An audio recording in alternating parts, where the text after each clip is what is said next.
প্রিয় ভিউয়ার্স, আসসালামু আলাইকুম। আমাদের কৃষি ইউটিউব চ্যানেলে সবাইকে স্বাগতম। আশা করি সকলেই ভালো আছেন। আলহামদুলিল্লাহ, আমিও ভালো আছি। তো প্রতিবারের মতন আজকেও একটি ছোট্ট ভিডিও নিয়ে আপনাদের মাঝে আসলাম। তো আম আমদানির ক্ষেত্রে বিশেষ করে খুবই উচ্চ ফলনশীল এবং আগাম একটি ফলন, সেই বিষয়ে আজকে আমি আপনাদের মাঝে কথা বলবো। আমাদের অর্থ এলাকায় এই ধানটা একেবারেই নতুন, তো সেই কারণে আমি আজকে আপনাদের মাঝে এই বিষয়টা শেয়ার করতে যাচ্ছি।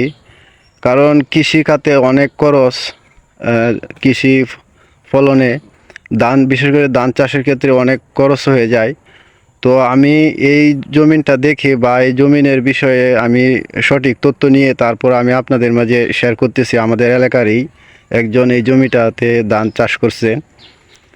তো খুবই একটি ভালো, একটি উচ্চ ফলনশীল এবং একেবারে এই ধানটা একেবারে চিকন না, কিন্তু একেবারে আবার মোটাও না, মাঝারি মাঝারি সাইজের এই ধানটা। তো বিশেষ করে দেখেন এক একটি হিজা বা এক একটি ধানের ছড়া কতটুক বড় হয়েছে। প্রায় দেখেন আধা হাতের উপরে এক একটি ছড়া। তো এই ধানটা অন্য অন্য ধানের চেয়ে আগাম ধান এটা, এবং ফলনের দিক দিয়ে খুবই ভালো একটি ফলন।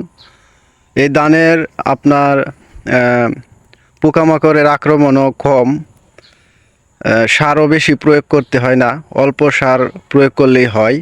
অন্য অন্য ধানের চাইতে এই ধানের মধ্যে অল্প সার প্রয়োগ করলেই চলে। এবং এই ধানটা অন্য ধানের চেয়ে প্রায় 1 থেকে 1 মাস আগেই এটা ধান কাটা যায়। তো এই ধানটা হচ্ছে সিনজেন্টা কোম্পানির 207 উইন। তো খুবই একটি চমৎকার একটি ধান, খুবই কৃষকের জন্য খুবই ভালো একটি জাত। এটি আমি মনে করি খুবই ভালো। তো আপনারা যারা এই ধানটা চাষ করতে আগ্রহী, অবশ্যই ধানটা চাষ করতে পারেন। এই ধানটাতে খরচও কম এবং ফলনও বেশি। আপনার এই ধানটা অন্য ধানের চেয়ে প্রায় 1 মাস আগে এই ধানটা কাটা যায়। তো আমার পাশে একটি জমিন আছে, দেখেন এই জমিনে এখনও ধান আপনার বের হয় নাই। তো এই জমিনে ধান বের হইতে প্রায় আরও 1 থেকে 1.5 মাস সময় লাগবে। আর পাশের জমিনেই দেখেন যে ধান বের হয়ে গেছে প্রায়, আর 15-20 দিন পরেই এই ধান পেকে যাবে। তো খুবই একটি ভালো একটি ফসল আমি আজকে আপনাদের মাঝে শেয়ার করতেছি। তো আপনারা যদি এই ধানটা চাষ করতে চান, অবশ্যই চাষ করতে পারেন। তো আমাদের এলাকায় আগামীতে এই ধানটা ব্যাপক আকারে চাষ করা হবে। আর আরেকটি কথা হচ্ছে, এই ধানটা যদি আপনারা সবচেয়ে এমন একটি জমিনে চাষ করেন যে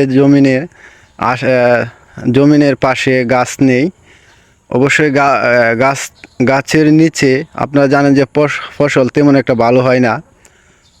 তো আমি অবশ্যই বলবো যে যে জমিনটা আপনার খোলা জায়গায় বা বাড়ির আশেপাশে না হলে সবচেয়ে ভালো হয়।